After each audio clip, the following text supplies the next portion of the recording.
नमस्कार. आज आपण बघणार आहोत की आपल्या कामाचं, आपल्या करिअरचं भविष्य कसं असणार आहे. वर्ल्ड इकॉनॉमिक फोरमच्या लेटेस्ट रिपोर्टनुसार जॉब मार्केटमध्ये प्रचंड उलथापालथ होत आहे. चला तर मग थेट मुद्द्यावर येऊया आणि समजून घेऊया की येत्या काही वर्षात नक्की काय बदल अपेक्षित आहेत. 2030 मध्ये आपलं काम कसं असेल हा प्रश्न खरं तर आपल्या सगळ्यांच्या मनात आहे नाही का. टेक्नॉलॉजी ज्या वेगाने बदलतीये त्यामुळे आपल्या नोकरीचं काय होणार ही थोडी चिंता आणि उत्सुकता आपल्या सगळ्यांनाच आहे. तर आजच्या या विश्लेषणात आपण याच प्रश्नाचं उत्तर शोधायचा प्रयत्न करणार आहोत. तर आज आपण काय काय बघणार आहोत, हा आहे आपला रोडमॅप. आपण सुरुवात करणार आहोत जॉब मार्केटमध्ये काय बदल होत आहेत यापासून. मग बघूया टेक्नॉलॉजीचा यावर काय आणि कसा परिणाम होतोय. त्यानंतर कोणत्या नवीन नोकऱ्या येत आहेत आणि त्यासाठी कोणती स्किल्स गरजेची आहेत हे समजून घेऊ. आणि शेवटी या सगळ्यासाठी आपण स्वतःला कसं तयार करू शकतो यासाठी एक सॉलिड स्ट्रॅटेजी पाहू. ओके, सो सगळ्यात आधी बघूया की हे जॉब मार्केट नक्की बदलतंय म्हणजे काय, होतंय काय, जागतिक स्तरावर काय घडामोडी होत आहेत त्याचं एक मोठं चित्र आधी समजून घेऊया. हा आकडा बघा, 8.3 कोटी एवढ्या नोकऱ्या जागतिक स्तरावर विस्थापित होण्याची म्हणजे नाहीशा होण्याची शक्यता आहे. हो, बरोबर ऐकलंय. ऑटोमेशन आणि इतर बदलांमुळे एवढ्या मोठ्या संख्येने जॉब्सवर परिणाम होणार आहे. हा आकडा ऐकून थोडं टेन्शन येऊ शकतं नाही का, पण थांबा, कारण पिक्चर अजून बाकी आहे.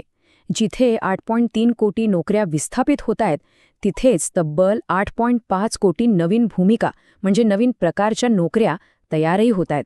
याचा अर्थ काय तर नेट रिझल्ट पॉझिटिव्ह आहे. नोकऱ्या कमी नाही तर प्रत्यक्षात वाढणार आहेत. त्यामुळे घाबरण्याचं कारण नाही, उलट ही एक मोठी संधी आहे. पण हे सगळं अचानक का घडतंय यामागे काही मोठे ग्लोबल ट्रेंड्स आहेत. जसं की ग्रीन ट्रान्झिशन म्हणजे जगभरात क्लीन एनर्जी आणि सस्टेनेबिलिटीवर दिला जाणारा जोर, बदललेल्या सप्लाय चेन्स यांसारख्या अनेक गोष्टी आहेत ज्या प्रत्येक इंडस्ट्रीला नव्याने आकार देत आहेत. आणि या सगळ्या बदलांच्या केंद्रस्थानी आहे एकच गोष्ट, टेक्नॉलॉजी. तीच आहे सगळ्यात मोठा गेम चेंजर किंवा म्हणा डिस्रप्टर.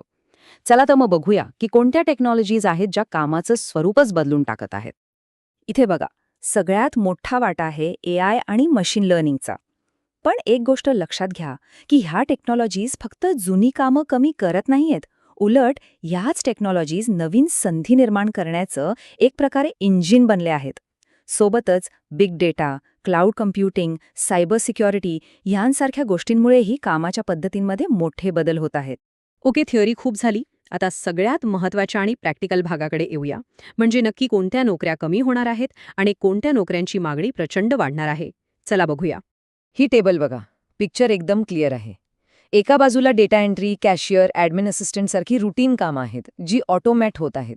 आणि दुसऱ्या बाजूला बघा, AI specialist, sustainability specialist, data analyst म्हणजे कामाचा फोकस हा आता रुटीनमधून स्ट्रॅटेजिक आणि स्पेशलाइज्ड कामाकडे शिफ्ट होतोय.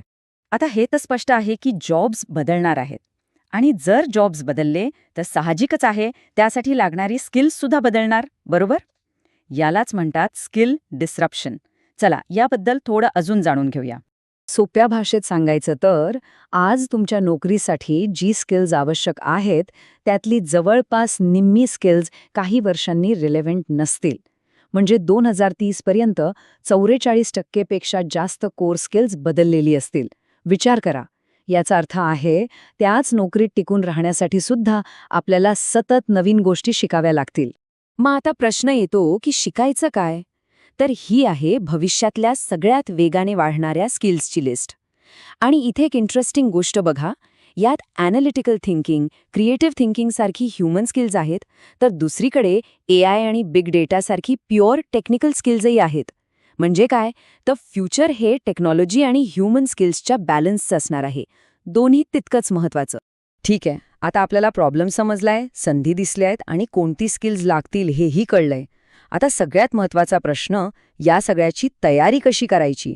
आपली पर्सनल स्ट्रॅटेजी काय असायला पाहिजे? एक गंमत बघा, आज कंपन्यांसमोर सगळ्यात मोठं चॅलेंज काय आहे तर त्यांना स्किल्ड लोक मिळत नाहीयेत. आणि हेच आपल्यासाठी एक गोल्डन ऑपॉर्च्युनिटी आहे. कंपन्यांना स्किल्स गॅप भरून काढायचं आहे. आणि जर आपणच तेच स्किल्स शिकलो म्हणजे रिस्किलिंग आणि अपस्किलिंग केलं तर आपणच त्यांचं सोल्युशन बनवू शकतो. तर मग फायनली आपला ॲक्शन प्लॅन काय असायला हवा? एक, कायम शिकत राहण्याची सवय लावून घ्या. Life long learning. दुसरं, ॲनालिटिकल आणि क्रिएटिव्ह अशा दोन्ही बाजूंच्या स्किल्सवर काम करा. तिसरं, लीडरशिप आणि कम्युनिकेशनसारख्या ह्युमन स्किल्सला कधीच कमी लिखू नका. आणि हो, AI आणि डेटाबद्दलचं बेसिक माहिती असणं तर आता मस्ट आहे. सगळ्यात महत्त्वाचं, जिज्ञासू रहा आणि बदलायला तयार रहा. शेवटी मॅनेजमेंट गुरु पीटर ड्रकर यांचं एक वाक्य या सगळ्या चर्चेचं सार सांगून जातं. ते म्हणतात, 21व्या शतकात महत्त्वाचं ठरणारा एकमेव स्किल म्हणजे नवीन स्किल्स शिकण्याचं स्किल. बाकी सर्व काही काळाच्या ओघात कालबाह्य होईल. याचा अर्थ खूप खोल आहे. कोणतंही एक स्किल आता आयुष्यभर पुरणार नाही. शिकायला शिकणं हेच खरं स्किल आहे. तर मग आता बॉल आपल्या कोर्टात आहे. या सगळ्या माहितीनंतर स्वतःच्या करिअरला फ्युचर प्रूफ बनवण्यासाठी उद्यापासून आपण कोणतं एक नवीन स्किल शिकायला सुरुवात करणार आहोत? फक्त विचार करू नका, तर सुरुवात करा.